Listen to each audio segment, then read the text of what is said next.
Hello, good morning. Welcome back to class, guys. Hope you're doing well. And we just have a couple minutes, basically 2 minutes, and then we'll get things rolling. So I hope you've had a good week.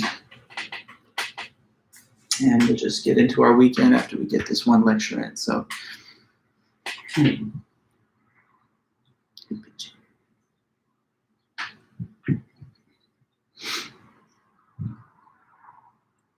One second, I just need a little drink.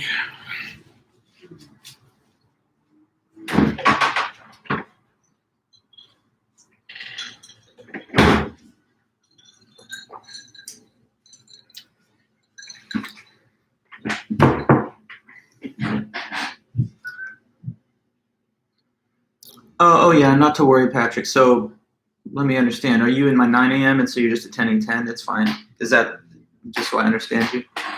Good morning, Olga. Hey.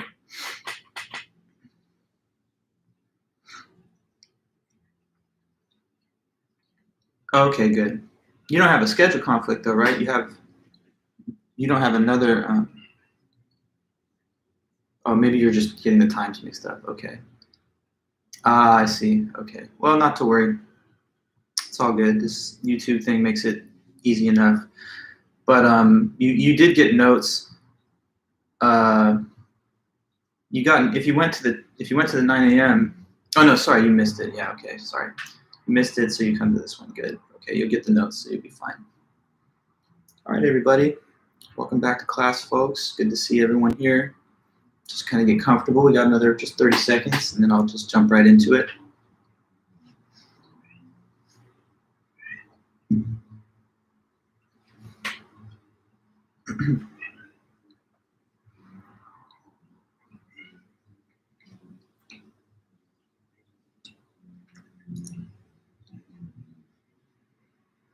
Good morning. Hey there. Good to see you.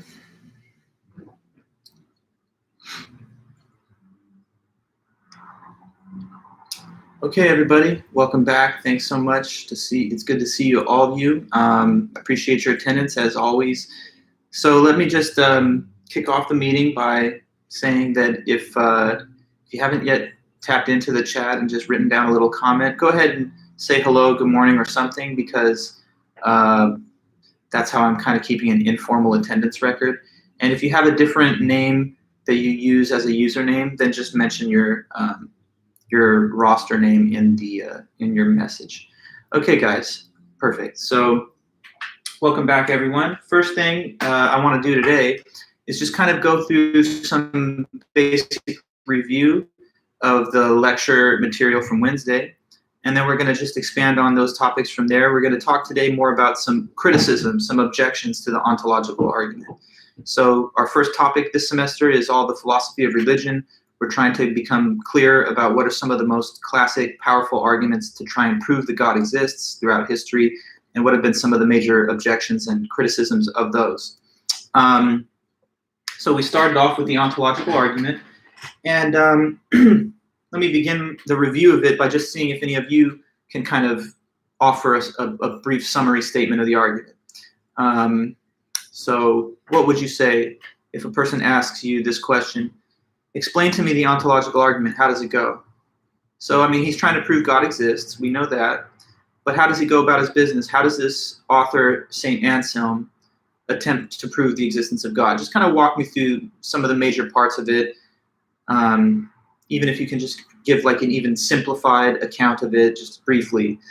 What is your gist of this argument? What is your sense of how he's trying to prove the existence of God? And when I see your response, then I'll work with it, and then we'll jump off from there.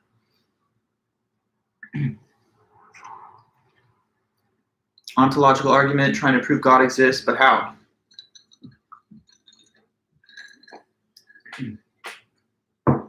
Okay, so Kylie, you say it's not an argument based on empirical evidence, but wants to prove, well, yes, it's true that it's not based on empirical evidence, but when you say but, the contrast to it not being based on empirical evidence would be to say that it is based on ideas and concepts alone. So it's not based on anything you could perceive or observe with your senses, but it's based on ideas and concepts alone. But that's not at all getting us into the details. Yes, he wants to prove that God exists, but how does he do it?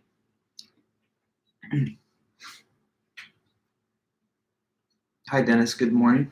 And good morning to everybody. Hi, Brandon, Sky, Chase, Jasmine, Christina, Ben, Kenneth, Sydney, Zachary. I see all you guys here. Whether God exists only in the mind or in the mind in reality. Well, you're saying whether. You need to make an assertion. What does he claim? What are his claims that leads us to his conclusion that God must exist in reality and in the mind? Why does he say he has to exist in reality? Angel, if God is the greatest conceivable being, then God must exist in both the mind and in reality. Why? Good, true. Yes, that's right. But, well, it's because it's greater to exist in both than in just the mind alone. So he starts off by saying that the definition of God is universal to everybody. And that definition is the greatest conceivable being. Nobody kind of mentioned that. I mean, Angel, you said it as a hypothetical, if God is the greatest conceivable being. No, he is. He's defined as the greatest conceivable being. The idea of God is the greatest conceivable being. And he starts the argument by just mentioning that and mentioning that that's the universal definition that everybody has, even those that don't believe in God. So he says, whether you believe God is real or not, everyone can at least agree on the definition of the concept. And that definition is greatest conceivable being. The greatest being you could ever imagine, and you couldn't imagine anything greater than God. So some things only exist in the mind, right? Like fictional things, like fairies, leprechauns, dragons, things that are just make-believe. Then there are things that do exist in the mind, but also in reality, like me or you or my cat or Chapman University, the White House, the Great Wall of China. These are things that are out there in reality, not just in your head. So according to his argument, it's greater to have existence in both because that's just more reality than to merely be in the mind. So since it's greater to exist in both and God is defined as the greatest being you can conceive of, then he must exist in both because if not, it wouldn't be the greatest conceivable being and that would be a contradiction. Sydney, you say, since God is universally defined as the greatest conceivable being, he must exist in both the mind and in reality and therefore cannot be thought of as not existing. Okay, good, Sydney, but I want us to keep separate the 2 points that you've made here because although they're related, they're not said in the same breath. He says he must exist in both the mind and in reality because it's greater to exist in both than just the mind. After that, let's talk about the next point. After that, he says, well, God cannot be thought not to exist either. And why not? Because in case something can be thought not to exist, it's less great than something which can never be thought not to exist.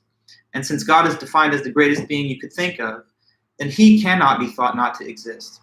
Okay, so the point there is that the ability to think of something, even just imagining it as non-existing, means that it's not absolutely perfect. And since God is defined as the greatest thing, he couldn't lack in any way, so he couldn't be the sort of thing that could be thought not to exist. Therefore, beyond being something that must exist in the mind and in reality, he also cannot be thought of as non-existent. Dennis, you say, I know this is a little off topic, but in your personal opinion, what is the main difference you would say between ethics and philosophy or vice versa? Ethics is a branch of philosophy. So it's like saying, what's the difference between biology and science? That's a ill-formed question. Biology is one branch of science. So the difference, I guess, would just be that ethics is a specialization within philosophy that focuses on the notion of morality and right and wrong. But, you know, it's not exactly a difference because it's part of philosophy. Philosophy contains within its scope ethics as one of its subfields.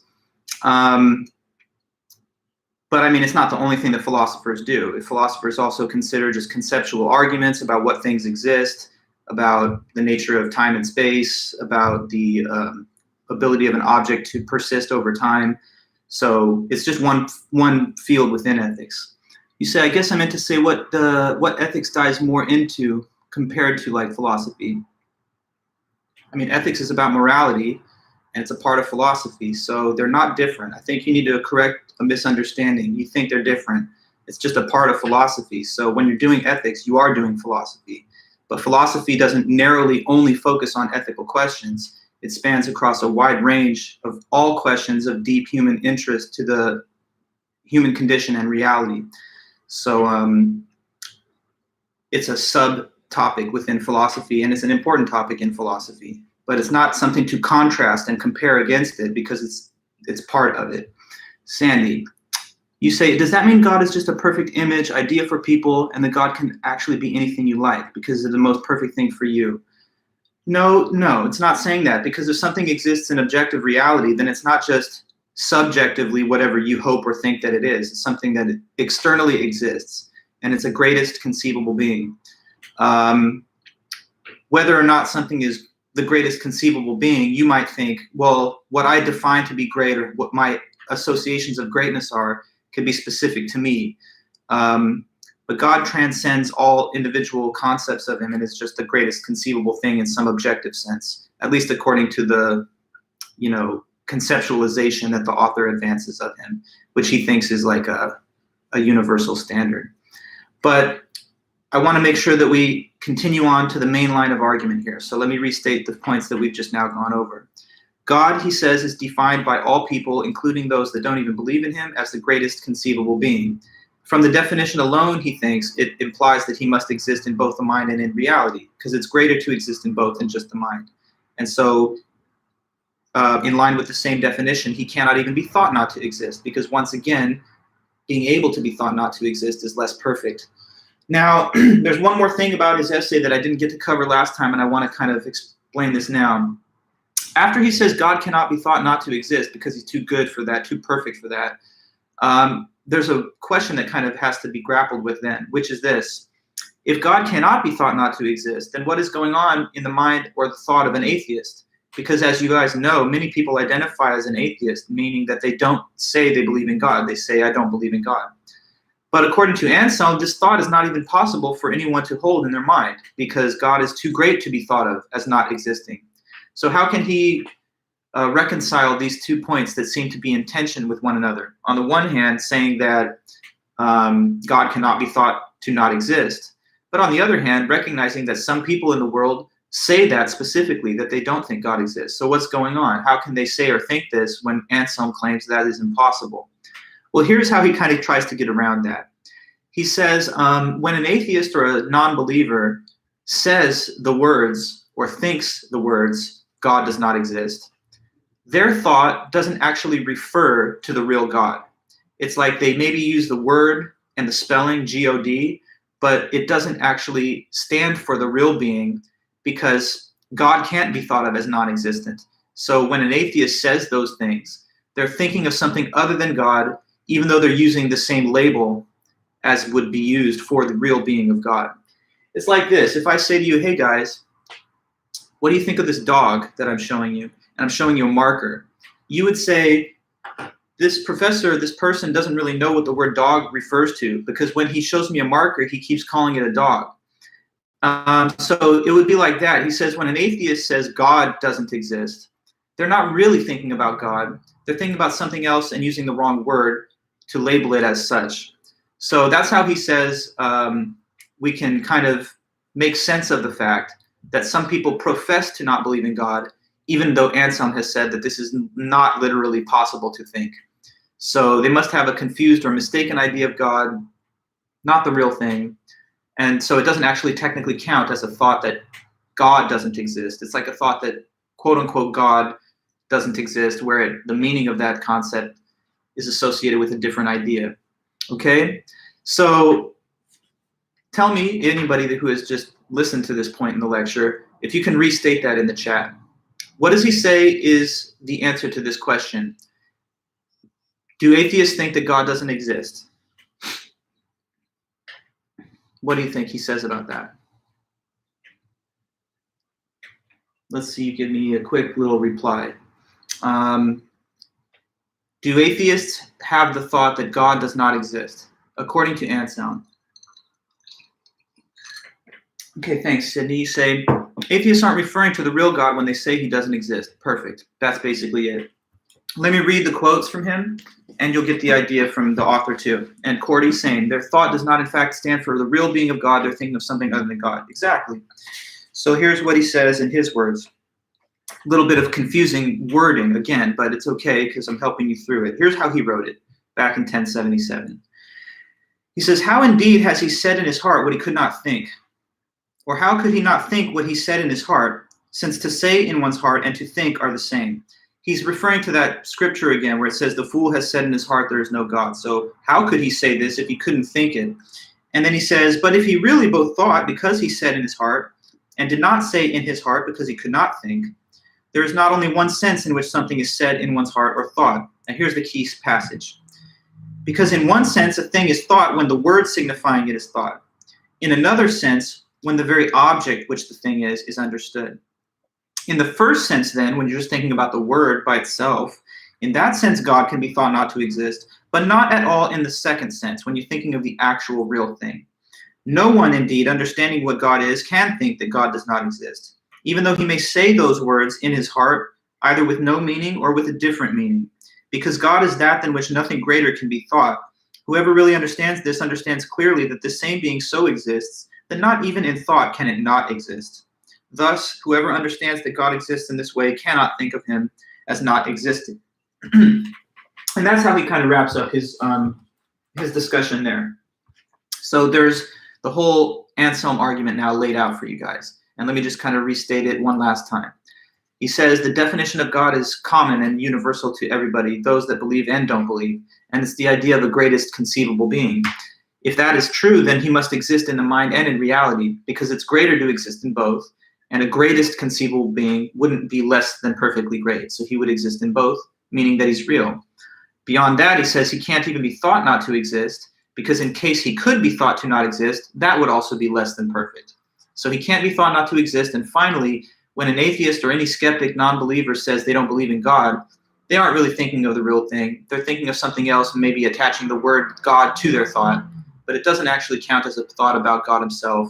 So in the end, he says it remains true that nobody can really think that God does not exist. I find one thing a little bit perplexing about his final point, though. He says there in the end that atheists don't really have the right idea of God when they say he doesn't exist.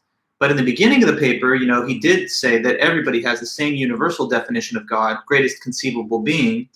So which one is it? Do we all have a universal definition? Or is it that atheists don't think of the correct idea? I don't know if it's strictly a contradiction, but there's a little tension that lies in those 2 points that he made. Olga. So he is saying that because God is so great that he must exist. Well, let's be precise. He's saying that because the idea of God is the idea of a being that is greater than anything else you could imagine, that means that this must not only be an idea in your head, but also something that is real. We wouldn't presuppose God is so great that he must exist. The way you word it is like assuming he exists before it's proven. The argument he gives begins merely with an idea, but then he tries to show that the idea implies that the being is actually real as well. So from an idea of a perfect being, it can be proven that the being is also real in reality. That's the point he's making. But yeah, it's because the idea is of a being that is greater than anything else. Part of being that great would be real existence and not just being a figment of your imagination. So good, thanks for your question. So now we got to go over the objections. So now listen, in philosophy and in life, there's always criticisms, counter-arguments, and pushback. So with the ontological argument, I've tried to put its best foot forward, let you know what this attempt to prove God's existence is all about. But it has some critics. It has some that, find it wrong and flawed. So we're going to try and figure out about 3 different criticisms of the ontological argument. And this is just a common theme that runs throughout all of philosophy. So you'll notice this pattern as we go through the whole semester, that an argument is stated, and then a critic comes to present a reason to disagree. And then you're just sort of the rational judge of the quality of the various arguments, making your own determinations of which you thought were the stronger. So it's objections to the ontological argument now.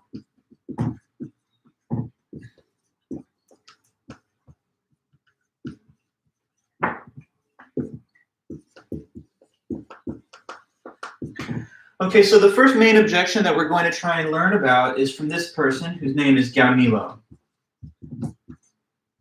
Now, not a lot is really known about Gaunilo except a few things, so I'll tell you.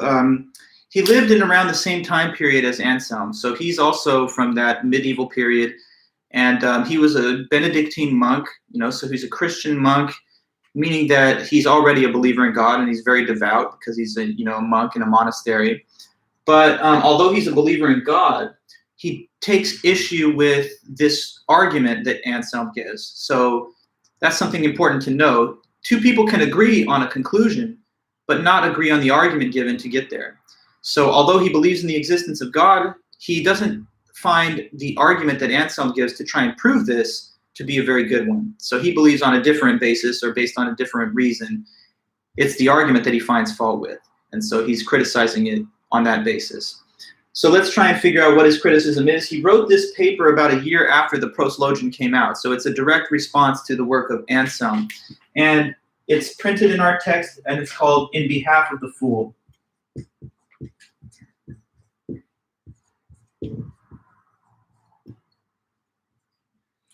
Now that's kind of a clever title in a way, because the reference to the fool is just another veiled reference to the idea of the atheist or the non-believer. In the scripture, in Psalms, it says the fool has said in his heart there's no God. Anselm quotes that passage and uses the term fool as a generic reference to atheists from there forward.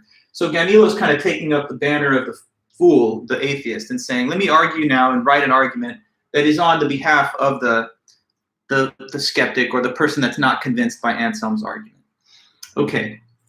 Now the first thing that he does to begin his discussion is that he simply restates the ontological argument one time itself. He wants the reader, in case they never read Anselm, to understand which argument he's now going to pick out and try and criticize. So the beginning, I think, is good because it's a very compact and detailed summary of the major points of Anselm's argument. So let me read his summary of it first, and then we'll go into his objection. He says, to one doubting whether there is or denying that there is something of such a nature than which nothing greater can be thought, it is said in the Proslogion that its existence is proved. First, because the very one who denies or doubts it already has it in his mind, since when he hears it spoken of, he understands what is said. And further, because what he understands is necessarily such that it exists not only in the mind, but also in reality. And this is proved by the fact that it is greater to exist in both the mind and in reality than in the mind alone. Because if this same being exists in the mind alone, anything that existed also in reality would be greater than this being, and thus that which is greater than everything would be less than something and would not be greater than everything, which is a contradiction. Therefore, it is necessarily the case that that which is greater than everything, being proved already to exist in the mind, should exist not only in the mind, but also in reality, since otherwise it would not be greater than everything. Okay, so that's just him laying down the argument itself that he's now going to try and make criticism of. Okay, so from there, the next point in his discussion is he asks us to consider a hypothetical scenario. In philosophy, the use of hypothetical scenarios, or sometimes they are called thought experiments, is a very common tactic. So just know that when hypothetical scenarios are stated in an argument in philosophy, they're oftentimes far-fetched, unrealistic, but the point is only to advance a principle or a concept within an argument so that you can understand the argument in better detail. So it's not the last time, but it is the first time in our class anyway that we were going to think about a kind of interesting, weird hypothetical. So here's Gamilo's hypothetical, and it is involving an analogy of a lost island. So he calls this the lost island. Imagine, if you will, this thing called the lost island, and I'll describe what it's like. It's an island, right? But not just any typical island. He says, imagine this as the greatest conceivable island, okay?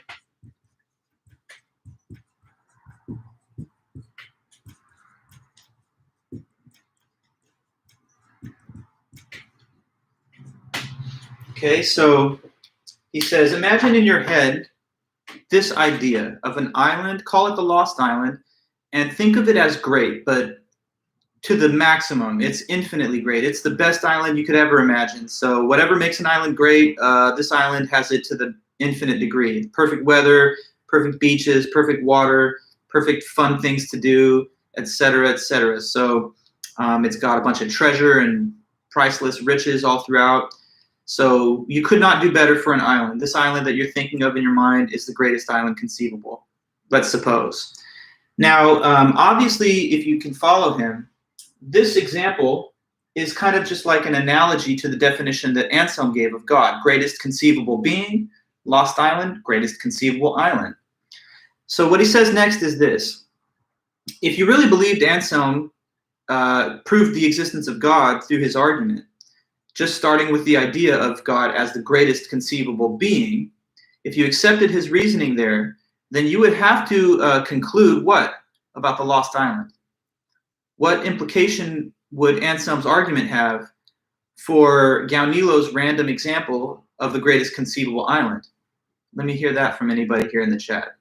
So if you've got an idea of the greatest conceivable island, then I guess according to Anselm, Gaunilo's saying that it should be something that's real. Exactly, Sebastian. Why? Because, well, if it wasn't real in reality and the mind, then it wouldn't be as great as it could possibly be. So he says, if Anselm's reasoning is to be believed, then we would have to accept this bizarre implication that the lost island is something that's actually real. But now, of course, Gaunilo says, hold on, though. We know for a fact that there's no such thing as the lost island. Clearly, it's just a make-believe thing that I just randomly made up right now out of nowhere. So we shouldn't trust any attempt to prove that a thing is real in reality on the mere basis that we have an idea of it as perfect. Because if that actually did prove things existed, then I guess I could sit here and pretend that I'm proving the existence of all kinds of things that we know are not real. Imagine the perfect film, perfect acting, perfect visuals, perfect themes, perfect pacing, and so on. The greatest conceivable film. So since I just now made up the idea of it, does this mean that it really exists because it's greater to be real than to be merely an idea? Obviously not. Once again, it's just an imaginary idea. So we shouldn't, he thinks, be so willing to follow the reasoning of Anselm toward the conclusion that the being of God must be real just because we have an idea of him as perfect. He's using the lost island as kind of a parody of the example given by Anselm of the greatest conceivable being. It's kind of like two can play that game. So you say the greatest conceivable being must be real merely based on his definition. Well, how about I just invent the idea of the greatest conceivable island? Don't you think that it's ridiculous and absurd to just say that it must exist only because we have defined it as the greatest conceivable island? Okay, so that's how he tries to turn the tables on Anselm and his argument. He says, suppose your argument works. If it did, it would prove too much in a way. It would seek to prove the existence of all types of stuff that just we know aren't real. So let me read it from him, okay? You follow me, guys? Hopefully so. You can always ask questions or give feedback if something you want to pop in and say anything. But here's what he said. It's on page 17. The fool can reply that this thing is said already to exist in the mind, only that I understand what is said. Only in the sense that I understand what is said. For couldn't I say that all kinds of unreal things, not existing in any way at all, are equally in the mind, since if anyone speaks about them, I understand what they say. For example, say there is in the ocean somewhere an island called the Lost Island, and the story goes that it is blessed with all manner of priceless riches and delights in abundance. And having no owner or inhabitant, it is superior everywhere in abundance of riches to all those other lands that men inhabit. Now, if anyone told me this, I would easily understand what is said, since that's not difficult. But if he then went on to say, as though it was just a logical consequence, you cannot any more doubt that this island that is more excellent than all other lands truly exists somewhere in reality than you can doubt that it is in your mind. And since it is more excellent to exist not only in the mind, but also in reality, therefore it must be that it exists. Because if it didn't exist, any other land existing in reality would be more excellent than it. And so the island, conceived to be more excellent than others, would not be more excellent. Now, Gaunilo says, if someone wishes thus to persuade me that this island really exists, I should either think that he was joking, or I would find it hard to decide which of us I should judge the bigger fool, me, if I agree with him, or he, if he thinks that he is proving the existence of the island with any certainty this way. So that's his critical response. He's saying that if we really thought it was possible to prove something is real in reality merely on the basis that we have an idea of it as a perfect thing, as a greatest conceivable thing, then that would rope us into concluding that the made-up idea of the island is something that's real. And since we know that's absurd and ridiculous, we should be skeptical of any other argument using the same kind of methodology, even if it's used to prove or try to prove that God exists. Okay? Now, one word about the kind of argument method that's been used here by both Gaunilo and at points by Anselm. They're employing a method of argument that is known sometimes as reductio ad absurdum. Now, reductio ad absurdum is originally a Latin phrase that means to reduce to absurdity. And so the logical tactic that's used here is like that. Here's how it works. You want to prove something, and so you temporarily, for the sake of argument, assume the opposite of what you would like to prove. And then you try to show that if that were so, that it would lead to something absurd or impossible. And that means that you actually have now proven your original position. So assume the opposite of what you would like to prove.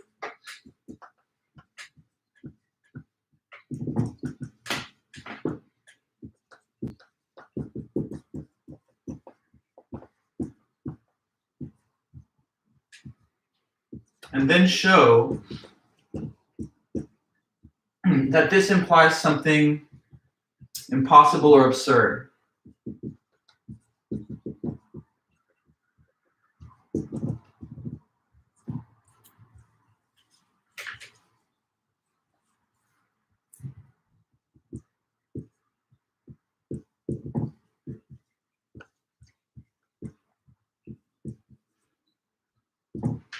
So, like, for example, let me give you a quick instance of this.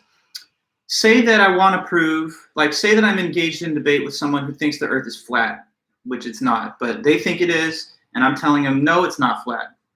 Okay, so if I want to use this reductio method, just look at the definition and see if you can follow these steps. My position in the argument is, Earth is not flat. Earth is not flat.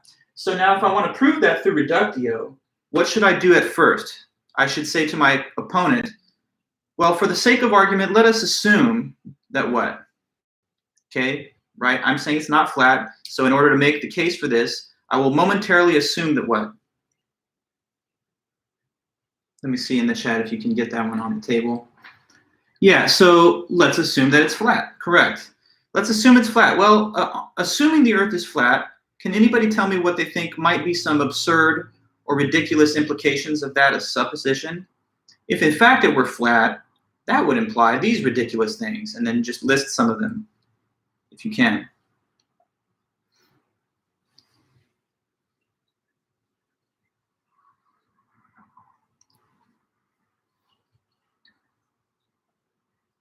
Yeah, so in that case, we would have people who try to circumnavigate the globe literally just falling off of the flat disk on the edge. And I guess also, we should expect in that case that the entire flat disk is all exposed to sunlight at the same time, because it wouldn't be rotating on a curved surface. But that, of course, isn't the case, since we know some parts of the world right now are nighttime and others are daytime because, you know, it's a sphere, so they're not all exposed to the light at the same time. We would also, I guess, have to conclude that all existing photographs and video evidence taken by satellites that orbit the planet and et cetera are just all somehow falsified. So since that's very absurd and ridiculous things that would be implied by the Earth being flat, we can safely conclude that it is not flat. All right. Now, in the case of Gaunilo, he says, Anselm's not able to prove that God exists just by having an idea of him as a perfect being. But suppose that that works. Suppose that Anselm did prove what he sought to prove through his argument. If so, then that means that any perfect being must really exist. So if I have an idea of a perfect island, it must exist. But that's absurd, that's ridiculous, so we shouldn't be so trusting of the method of argument that Anselm uses. And Anselm himself, in a way, uses reductio, because he's trying to prove that God does not only exist in the mind, he's in reality too. So he says, assume that God does only exist in the mind. Well, if he did, then he would be less than perfectly great, and that would contradict the definition, which he sees as absurd. So he must not only exist in the mind, but in the mind and reality too. So anyway, yeah, like reductio ad absurdum is just a methodology of argument, and you often see it employed in logical argumentation. Suppose that somebody said to me, you've been accused of this crime. You know, we think you committed this crime at this particular date, time, and location. And I say, no, I didn't do it. Assume that I did. I would have had to be there, right? But here are receipts that show that I was actually in a completely different place. So assuming that I did the crime, I would have had to both been able to produce these receipts and be at that location, but that's impossible. So I didn't do it, right? So it's like, suppose the opposite of my point were true, demonstrate that it implies something that can't be the case, and therefore it invalidates the contrary of my position, meaning that my own position is true. Okay, so just a little additional discussion here. You guys all still with me? Everyone's good? Hopefully it's not too early or too tired from the week of school. I know the first week coming back is sometimes a little bit heavy. You know, you're kind of still getting back into the mode of studying and doing all your work. But yeah, thanks guys for getting through that. Now we have a couple of other objections that we still want to try and mention. So Gaunilo's not the only one, but let me kind of just take stock with everything we've done to this point. Anselm arrives on the scene in 1077. He says, I'm proving to you that God exists. Why? Because there's an idea of him that we all share as the greatest conceivable being. And from there, he thinks it only takes a few steps to show that he must be real, because it's greater to exist in mind and in reality. And so equipped with this definition, he's got to be in that category that's greater. And he can't even be thought not to exist for a similar reason. But Gaunilo says, no, you can't prove something exists even if we have an idea of it as a perfect greatest conceivable being. Suppose there's an idea of a greatest conceivable island. Okay, so you're telling me that that has to be real? But of course it isn't. So we should not be so clear in accepting Anselm's argument. Next, another critic, okay? So now we're jumping ahead in time a little bit, closer to the modern day. This is the British philosopher G.E. Moore. He lived from, let me get those dates, 1873 to 1958. And in 1935, he put out this paper that we're now going to look at. It's another criticism of the ontological argument, and it's called, Is Existence a Predicate?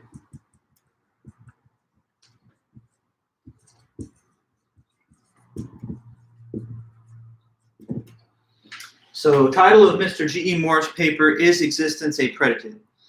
To get into the details of his paper, let's first clarify what it is for something to be a predicate. What is a predicate? Okay.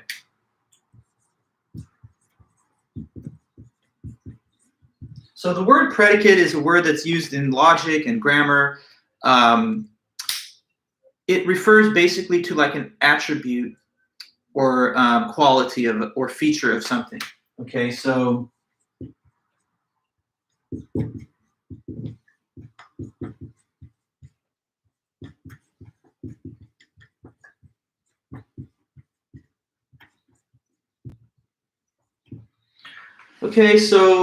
whenever you describe something and you mention what it's like, what its descriptive traits and features are, you're listing predicates of that thing.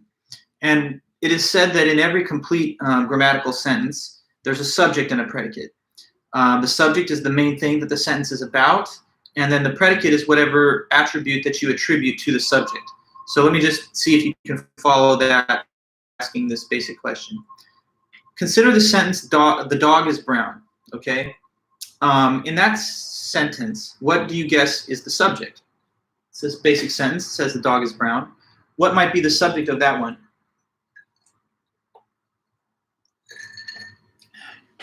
A little iced coffee.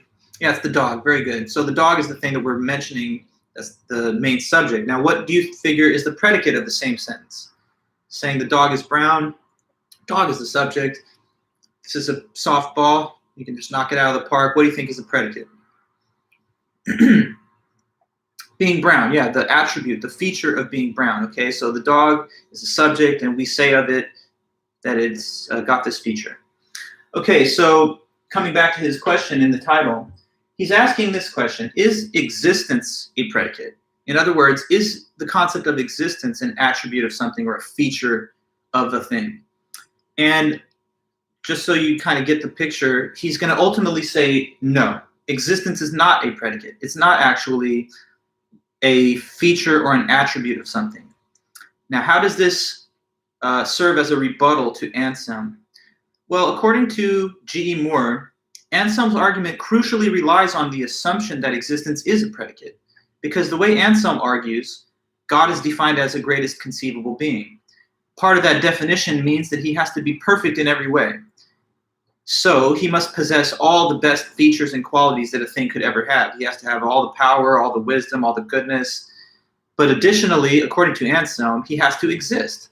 So Anselm construes existence as a feature, the absence of which makes you a little less perfect than something which has the same feature. Okay? But if we eliminate that assumption that existence is a feature in the first place, then the argument of Anselm no longer works, because again, it's based on that. It's based on the idea that if one being has the quality of existing and another one doesn't, well, it's greater to have existence as a feature than not to have it. And now Mr. Moore is out to show that that's crucially and fundamentally flawed and wrong from the start. Existence is not an attribute. Once you understand that it's not an attribute, you'll see that it cannot serve the purposes of Anselm's argument, because Anselm is saying a perfect being can't lack for all the great qualities and attributes, existence being one of them. Moore says, never mind, that's not true, because existence is not an attribute in the first place. Now, I'll try and explain G.E. Moore's example that he gives as to why existence is not an attribute. But first, I kind of want to just talk you through it from a level of common sense, because to be fair, his own example is a little bit confusing at times. Not something that we can't comprehend once we talk about it, but on a first pass, I can imagine you being a little bit lost with it. Anyway, here's the larger picture that he's gesturing towards. When you describe things, that's when you provide a statement of their attributes or features. And say that, for example, you're going to sell a car, right?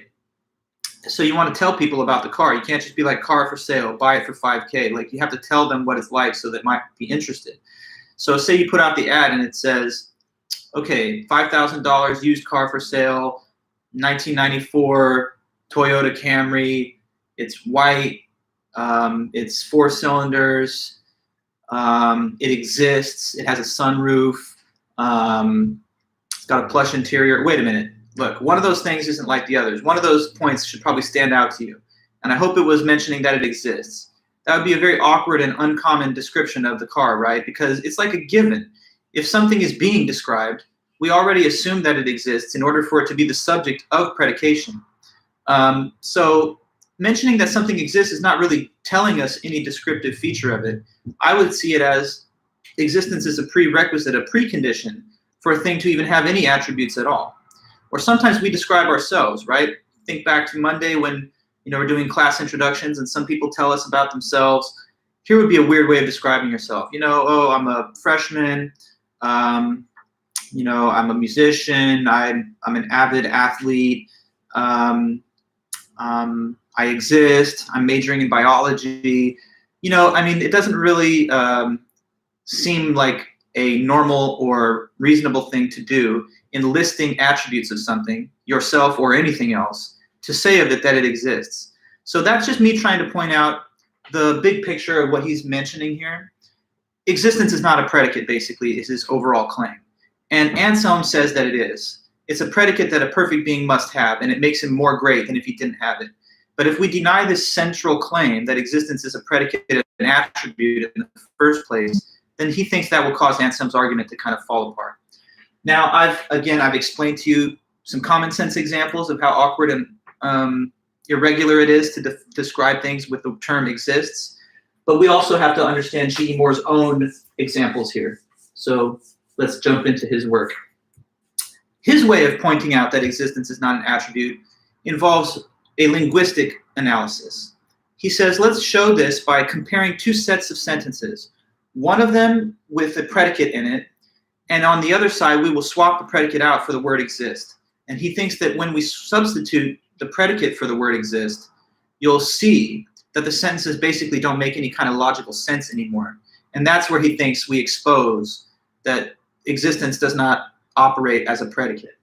Okay, so he says, consider the sentence, tigers growl. With respect to this sentence, we can kind of divide it into 3 different versions based on the prefix almost or some. So we generate these three variants on it. All tigers growl. Most tigers growl. Some tigers growl.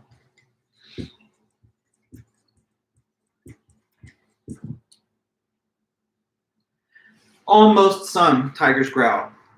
Now the takeaway point just now is that although these three sentences are saying slightly different things about the relative quantity of tigers that either are or do not growl, they all make clear sense. They're easy to understand, basically. What is all tigers growl saying? It's saying that 100% of tigers growl, and there's not even one that doesn't do that. What would most tigers growl be saying? Well, you tell me. If most tigers growl were true, then that would mean that what proportion of tigers do growl? What has to be the case to bear this out as true? Most tigers growl means, in other words, that out of all the tigers, how many growl? More than half. Good, the majority, right? So if most of them growl, that means more than half, the larger share of them do. Now, some tigers growl. That doesn't require that everyone does. It doesn't even require that most of them do. What do you think some tigers requires? Some tigers growl just minimally requires that at least, well, you're saying less than majority Olga, but that's also a little too much, because if it's like 40%, it's not necessary that it be that many just to say some tigers growl. So it has to be very, very small, minimally just one. The only thing that makes some tigers growl false is if literally it's not true that some tigers growl, meaning none of them do. So if even one does, this is true. If more than half do, this is true. And if every single one does, then this is true.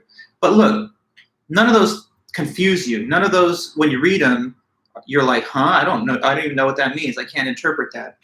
But look at this. When we replace the predicate growl with exist, we now get sentences that do not make very clear sense. Or at least 2 out of the 3 don't make clear sense. This one, he says, is not really that problematic, because I'll explain that. Let's focus on the second one then. Most tigers exist. So when it was most tigers growl, you were able to tell me pretty quickly that that just means that there's a majority that growl and a minority that don't. But if this were to be analyzed in a similar way, what would it mean? It would mean that the majority of tigers exist and the minority don't exist. But what does that mean? If that confuses you, good, that's the point, because it's like it doesn't even make sense.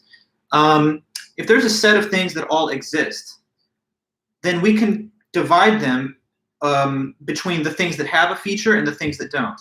So there's 27 of us watching this lecture right now, because I could see the number that are attending. If I say most of the students in this class are male or something, right? What that would mean is out of the 27, more than half of that number are male and the smaller number aren't. But if I say most students exist, that does not make sense, because unlike with the case of being either male or non-male, both of the things in the category that I'm describing are existing things, just some have the feature and some don't. But if existence is what we're trying to make into the attribute itself, then what are we going to compare against the things that exist? A set of non-existent things? That doesn't make sense. How many non-existent tigers are there in your room right now? Is it 1? Is it 1,000,000? It's a nonsense question, because you can't count or give a number of things that don't exist, only things which do. So with exists changes the sentence from something that makes obvious sense to something that is kind of just mind-boggling nonsense. And it's the same with all tigers exist. All tigers growl means every tiger growls and there's no tiger that doesn't. But all tigers exist, interpreted the same way, would mean that all tigers exist and there is no tiger that does not exist. For us to comprehend that, we would have to have some working concept of a non-existent tiger. But this is just a contradiction in terms. If we say the tiger that doesn't exist, this is like talking gibberish. A thing that doesn't exist isn't a tiger or anything else. It's just literally nothing. Let's consider one more, the negative version of the expression. Some tigers don't growl.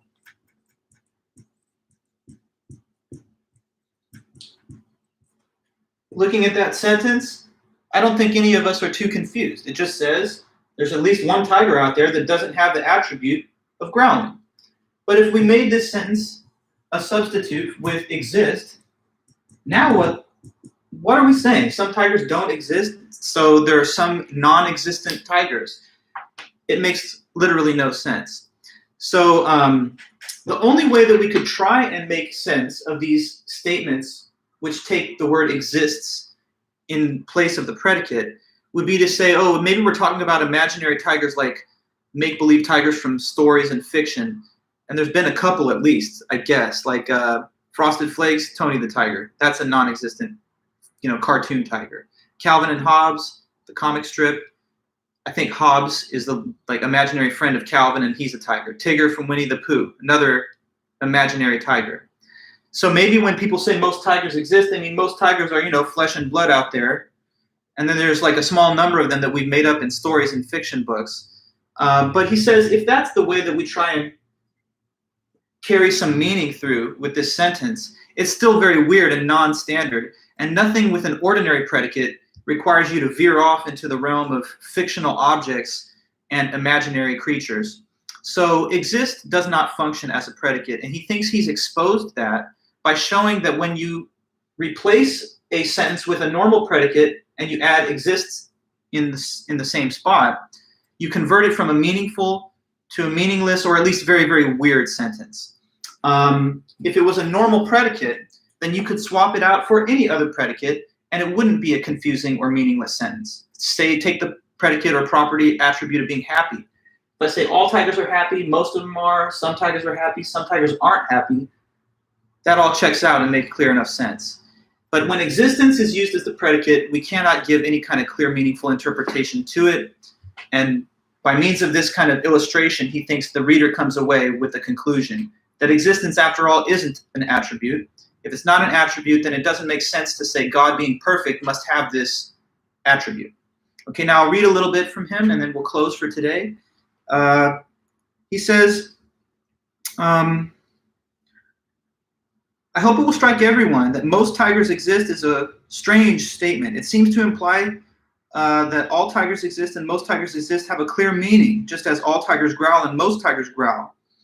But they're puzzling expressions which don't carry their meaning, if they have any, on the face of them. All tigers growl and most tigers growl. That this is so indicates, I think, that there is some important difference between the usage of exist and the usage of real predicates like growl or scratch. I think this can be made clear by comparing the expressions some tigers don't growl and some tigers don't exist. The former has a perfectly clear meaning. But with some tigers don't exist, the case is different. The meaning of it, if any, is certainly not clear. It is queer and puzzling expression. Does it have any meaning at all? If so, what?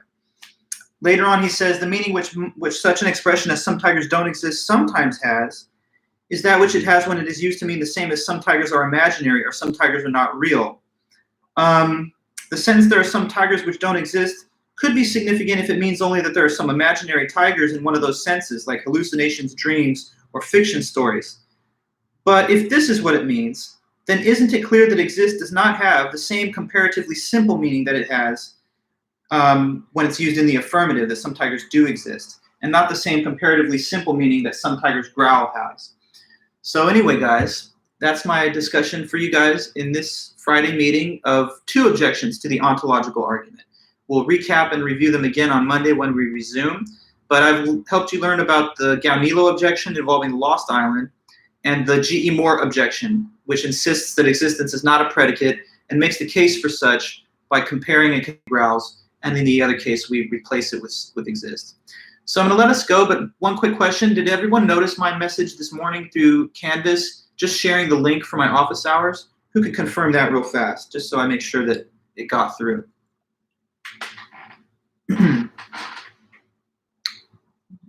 Okay, yeah, so every Friday, thanks guys, every Friday morning pretty much before class I'll be sending off that Zoom link. It's just there for anybody if anyone wants to ever swing by and just ask any questions or check in. Of course you don't have to, but it's there, and I'll be sending another one like that every Friday. So thanks a lot guys. I don't want to keep you much longer. I know some might have class at 11, but for now, yeah, and I will also do office hours by appointment, Olga, sure. If anyone needs or wants that, they can just email me and we can certainly arrange a time anytime. Okay, guys, well, have a great one. Thanks again for all of your study and hard work. Have a good weekend, and we'll be in touch on Monday. I'll be checking emails and stuff if anyone needs anything between now and then. Okay, so take it easy, and signing off. I'll see you then soon. Bye-bye.